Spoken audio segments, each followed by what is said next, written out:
12월 3일에 비상계엄 선포 소식을 듣고 모두 깜짝 놀라셨죠? 그 여파로 1,400원 전후를 유지하던 달러 환율이 단숨에 1,430원대까지 치솟았는데요. 문제는 계엄이 해제됐는데도 환율이 내려올 기미가 보이지 않는다는 거예요. 오히려 일각에서는 1,550원까지 오를 수 있다는 전망까지 나오고 있어요. 해외여행 안 가면 그만이지 하고 생각하실 수 있지만 이게 단순히 그런 문제로만 끝나지 않거든요. 우리가 매일 마시는 커피 한 잔부터 저녁에 보는 넷플릭스 구독료까지 환율은 우리 생활 곳곳에 영향을 미치고 있어요. 오늘은 계엄 사태로 인한 환율 상승이 어떤 영향을 미치는지 그 이유와 앞으로의 전략을 자세히 알아보도록 할게요.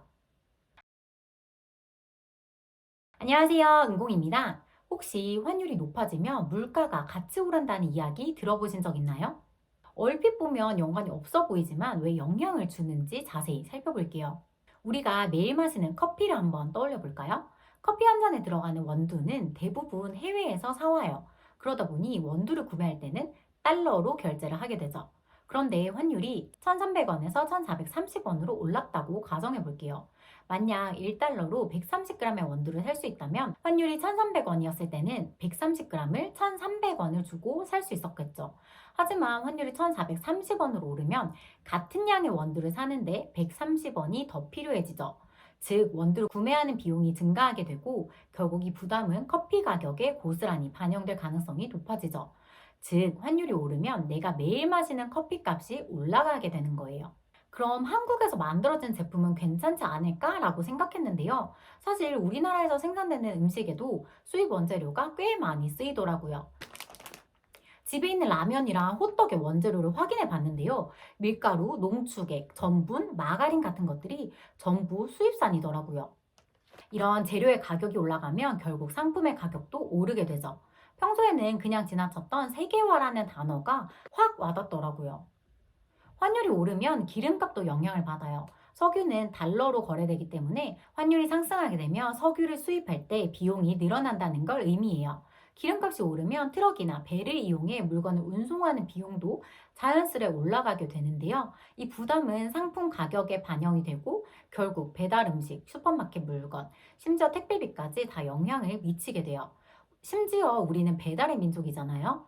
이런 변화는 곧바로 체감될 수밖에 없습니다. 환율이 오르면 처음에는 수입품 가격만 오르는 것 같지만 시간이 지날수록 국내 물가 전반에도 영향을 미치게 돼요. 점심 밥값이 오르고 교통비가 오르고 각종 물건들이 비싸지는 걸 보면서 우리는 물가 상승을 실감하게 되죠. 사실 환율이 상승하는 건 단순히 물가에만 영향을 미치는 건 아니에요. 우리가 가진 금융자산의 실질적인 가치에도 영향을 줄 수 있는데요. 특히 외국인 투자자들이 환율 변동으로 인해 자산을 팔고 나가는 상황은 우리 경제에 직접적인 타격을 줄 수 있습니다. 이번에는 환율 상승이 자산 가치에 어떻게 영향을 미치는지 하나씩 살펴볼게요. 먼저 환율이 오르면 원화의 가치는 상대적으로 낮아지게 돼요. 같은 금액으로 살 수 있는 양이 줄어들게 되죠. 이를 좀 더 실감나게 이해하기 위해서 예를 하나 들어볼게요. 요즘 미국 주식에 투자하는 분들 정말 많으시죠? 테슬라 주식 한 주가 400달러라고 가정해 볼게요. 환율이 1,300원이었을 때는 한 주를 사기 위해서 52만 원이 필요했죠. 하지만 환율이 1,430원으로 오른다면 같은 주식을 사기 위해 57만 2천 원이 필요하죠. 결국 달러로 된 자산의 가치는 상대적으로 상승하고 원화로 보유한 자산의 가치는 상대적으로 떨어지게 되는 겁니다. 그럼 이제 외국인 투자자 입장에서 한번 생각해 볼까요? 예를 들어 외국인이 한국 주식 1억 원어치를 보유하고 있다고 해볼게요. 환율이 1,300원일 때는 1억 원을 달러로 환전하면 약 7만 7천 달러를 받을 수 있거든요. 그런데 환율이 1,430원으로 오른다면 같은 1억 원은 약 7만 달러로 줄어들게 되죠. 이렇게 환율 상승으로 인해 손해를 보는 것을 환차손이라고 하는데요. 이렇게 환율이 높아지면 외국인 투자자들은 손해를 줄이기 위해서 보유한 한국 자산을 팔게 되고 달러로 환전해 본국으로 가져가려는 경향이 생깁니다. 외국인 투자자들이 대규모로 자산을 매도하면 어떤 일이 일어날까요? 먼저 주가가 하락할 수 있어요. 주식시장이 흔들리면 국내 투자자들도 불안감을 느끼고 추가적인 매도를 하게 되죠. 이렇게 되면 주식시장 전체가 위축될 수 있습니다. 즉, 상대적 가치가 떨어지는 것으로 끝나는 게 아니라 환율 영향을 제외하고 봤을 때도 자산의 가치가 떨어질 수 있다는 거죠.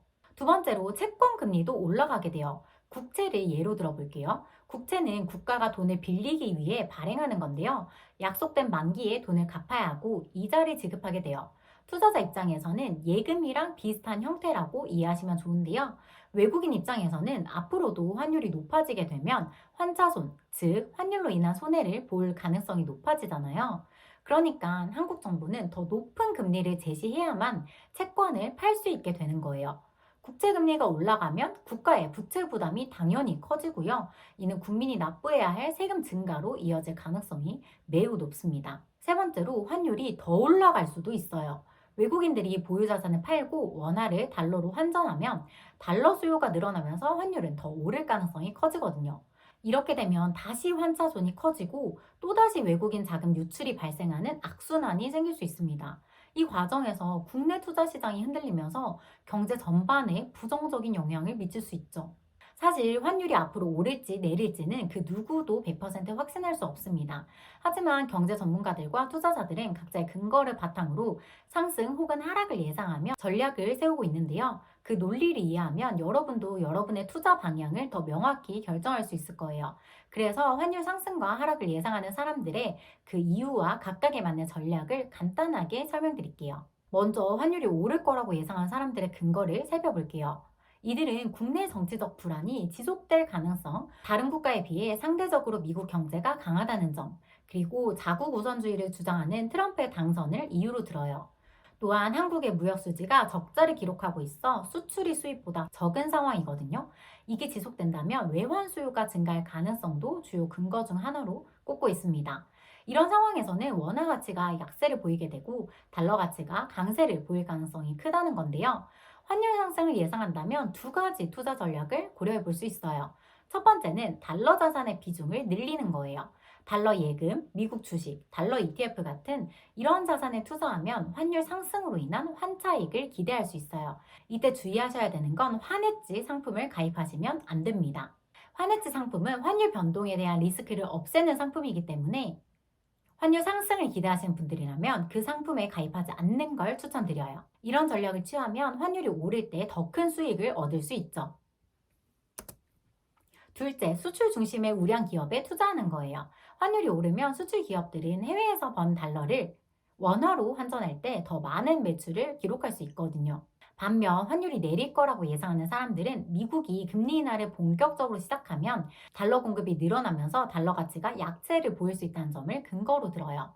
또한 반도체 업황이 회복되고 자동차, 배터리 등 수출이 증가하게 되면 무역 수지가 개선되면서 원화 가치가 상승할 가능성이 있다고 보는데요. 환율 하락을 예상한다면 달러 자산을 일부 매도를 해서 차익을 실현하고 원화 자산의 비중을 늘리는 전략을 선택할 수 있어요.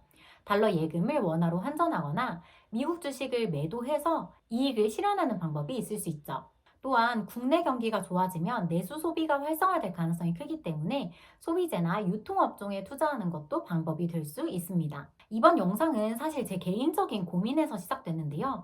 비상계엄 이후 환율이 급등했다는 뉴스를 보면서 그게 나한테 어떤 영향을 주는 거지? 그리고 나는 어떤 전략을 취해야 할까라는 고민이 들더라고요. 왜냐면 저는 미국 주식도 하고 있지만 국내 주식 투자 비중이 훨씬 높은 편이어서 이게 나한테 어떤 영향을 미치는지가 궁금해졌어요. 비슷한 고민을 하시는 분들도 많으실 텐데요. 오늘 영상이 조금이라도 도움이 됐으면 좋겠어요. 여러분이 궁금해하실 만한 금융 관련 질문들을 쉽고 간단하게 풀어서 설명해 드릴 테니 구독 부탁드릴게요. 사실 제 채널이 아직 작아서 구독을 안 하시면 나중에 다시 찾기 어려우실 수도 있거든요. 시장에서 가장 싫어하는 건 나쁜 뉴스 자체가 아니라 어떻게 될지 모른다는 그 불확실성이라는 말이 참 와닿더라고요. 그래서 하루빨리 상황이 정리되고 모두가 안정감을 되찾을 수 있었으면 좋겠어요. 요즘 날씨가 많이 추워졌는데요. 감기 조심하시고요. 오늘도 영상 봐주셔서 감사드리고요. 다음 영상에서 또 찾아뵙겠습니다. 감사합니다.